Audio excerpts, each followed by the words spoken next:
It feels that the market is not really positioned. Liquidity is rising. We're getting to the point where the liquidity multiplier in token prices goes up. We're also getting to the point of alts outperforming Bitcoin, where market breadth is improving. We've got activity across the space growing. We've got the narrative of people trying to build big things or storing wealth in Bitcoin or building big things on other chains. Smells to me like there's a yellow fruit hanging around here somewhere. Raoul's thesis is clear. The digital asset space is on a long-term trajectory, from a $3 trillion market to potentially $100 trillion. But hitting those milestones requires more than just retail enthusiasm to get to $15 trillion let alone $100 trillion. You need the participation of sovereign wealth funds, pension funds, and major corporations as the market matures. Both the size and sophistication of capital must rise accordingly. This is exactly what's driving the institutional shift into Bitcoin and broader digital infrastructure plays. And before that, be the one who says, I was here before 100K. I'm on a mission to hit 100,000 subs before 2025 ends.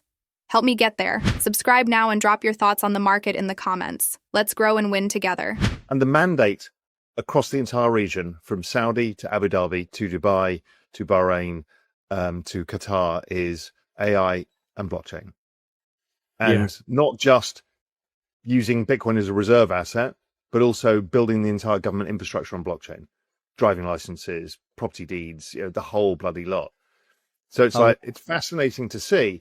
And then a lot of people say to me, well, if all of this money's coming in from the sovereigns, that may produce an outside return. And I'm thinking, well, if we're going from 3 trillion to 100 trillion, which is my estimate by just extrapolating out the trend rate of growth, you need larger players each time because the market cap is bigger, right? There's no way you're going to get to 15 trillion this cycle unless you've got bigger players. So it's kind of, I don't think it's what people think it is. I think it's just a function of the size of the market. The bigger it becomes, the more that those people are involved. And the more blockchain technology gets used, the more it uses the alts for infrastructure rails, for new forms of compute and storage and all the other things that are coming. So I just thought it was interesting because everyone's like, oh my God, it's a super cycle because of this. I'm starting to err towards, well, we've talked about this before, a longer cycle, just because the business cycle is still below 50. So generally it takes a while to climb up. And then we use the GMI Financial Conditions Index, and that has a 9-month lead. And with the dollar breaking down, even today, it's starting to suggest that this may go even into Q2 2026. So it's like the whole cycle got shifted because rates didn't get adjusted and the dollar was sideways for a period of time. So it feels that potentially there is a chance, and again, there's no guarantees in this world, that we're more like 2020 than we are in 2021. Or it's it's spookily similar to 2017 for me. It feels that the market is not really positioned. Liquidity is rising. We're getting to the point where the liquidity multiplier in token prices goes up. We're also getting to the point of alts outperforming Bitcoin, where market breadth is improving. We've got activity across the space growing. We've got the narrative of people trying to build big things or storing wealth in Bitcoin or building big things on other chains. Smells to me like there's a yellow fruit hanging around here somewhere. This is definitely getting fruity. It's definitely getting fruity. From my work, as you know, we just think for us, it's kind of straight up from here. I don't know where Bitcoin gets to by kind of August, but we got a decent run. I think we'll be surprised to the upside in how fast stuff runs. Then we'll cool off for a bit, but even using Global N2 as a forward indicator, it barely went sideways for a period of time. So that feels like some chop in late summer.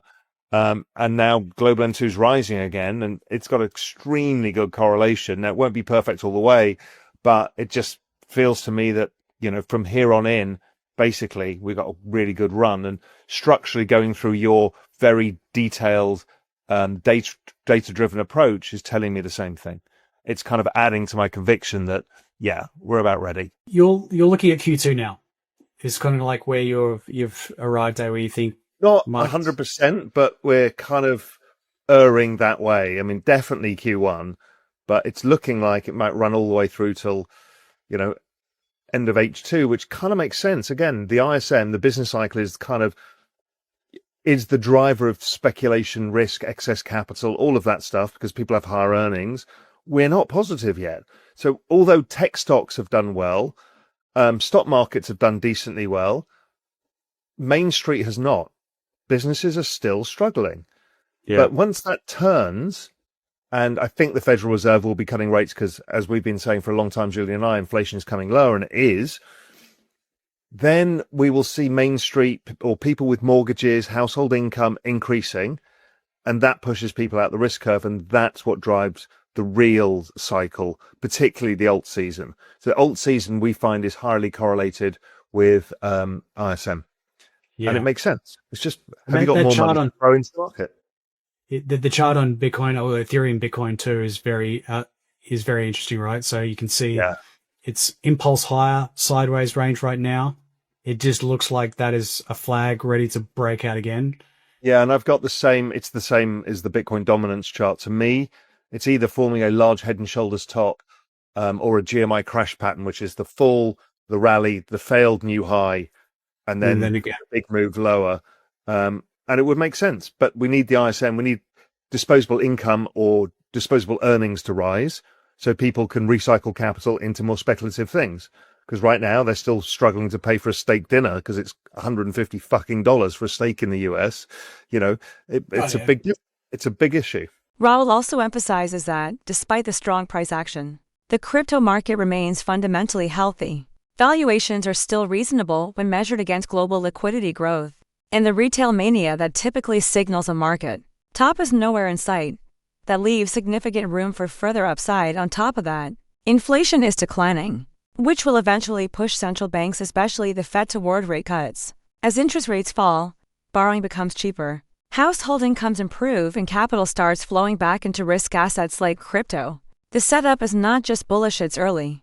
You know, asset prices are driven by liquidity, but there has to be very much a use case or a utility for a technology to experience sort of exponential adoption. And I think blockchain has that inherently. Bitcoin, store of value, and in a world which is becoming much more fractured, geopolitical risk, and just the absolute palaver that is, you know, sovereign debt in the US, but all Western governments right now. So it's now coming into its own. It's, you know, its destiny seems to be pretty much sealed as the emergent, you know, reserve asset of the world.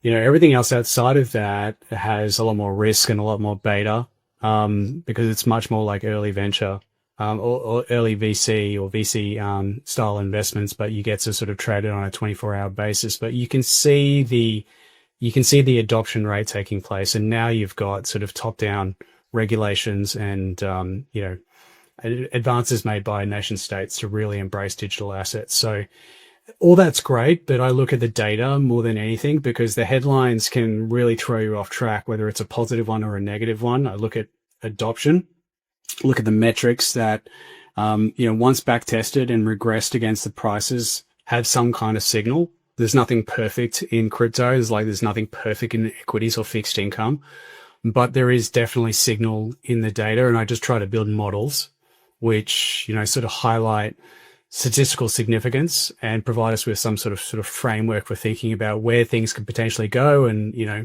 when risk is particularly elevated. So last couple of months I've been working on really two things, but it's, you know, it's crypto wide, but it was, you know, starting with Bitcoin specifically, looking at the sensitivity of Bitcoin to liquidity. So you have done all this work with Julian on liquidity analysis. I just thought I'd dig in a little bit deeper and start thinking about, okay, so traditionally Bitcoin does this when, you know, liquidity increases or decreases. When has been the exceptional price rises or movements in the Bitcoin price, and what has that sensitivity to the global liquidity situation been? And I found that, you know, it's very clear that we've had like these, you know, these very bullish regimes where global liquidity expands very rapidly. And when it expands very rapidly, but also when it sort of breaks out of a period of contraction, generally Bitcoin's sensitivity to the increase in global liquidity increases, it magnifies. And with a lag, so does crypto. So it's kind of something that we already knew. We looked back and we could look at the price charts and go, yeah, Bitcoin rallies first and altcoins rally next, and, so be it. But this is like just trying to really quantify it. So we've got, I think, a stronger guide in terms of what the potential price will be during this expansion period in global liquidity. In the past, when we've seen a breakout of the previous all-time high in global liquidity, Bitcoin's sensitivity to the changes in liquidity triple, at least, sometimes 4 or 5x. So Right on. in my analysis, global liquidity goes up by 1%, Bitcoin usually rises about 7%.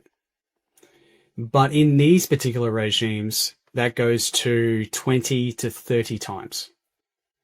So a multiplier of 5. And what's really interesting is that we got the breakout in global liquidity in early April as the markets were sort of tanking. So that was this low that we went through, which really wasn't much to worry about, like in terms of Bitcoin pullbacks, but it felt pretty nasty at the time. Massively outperformed the S&P, massively outperformed the equities on a volatility adjusted basis, even though, it was down 30% and the S&P was down 20%. On a risk adjusted basis, massively outperformed equities. And so when global liquidity broke out in early April, Bitcoin rallied 40%. Global liquidity from that breakout is up about 2%. That's roughly what it has done in those previous bullish regimes where global liquidity breaks out to new all-time highs. You get a sensitivity factor that is factors higher than it typically is. And so for me, it's interesting that, we're not overbought, based on liquidity. Every new dollar that's created, whether it's even through like the US dollar weakening or depreciating is an easing on financial conditions, it all adds liquidity into the system or makes financial conditions better. And the relationship is strong. And so, I'm looking at now a market that is not overheated at all. In fact, it's doing what it should be doing and it's not doing anything excessive. He also believes that today's fractured geopolitical environment, from mounting U.S. debt issues to rising global instability, only reinforces Bitcoin's value as a neutral, non-sovereign reserve asset in a world where trust in traditional systems is eroding. Bitcoin's role as digital gold becomes more essential than ever. Institutions are beginning to recognize this shift. As a result, we're likely standing at the edge of the most significant expansion in digital asset history, not fueled by hype or speculation, but by macroeconomic necessity, institutional alignment, and rapid technological adoption. Bitcoin's role is evolving fast. Click now to stay ahead.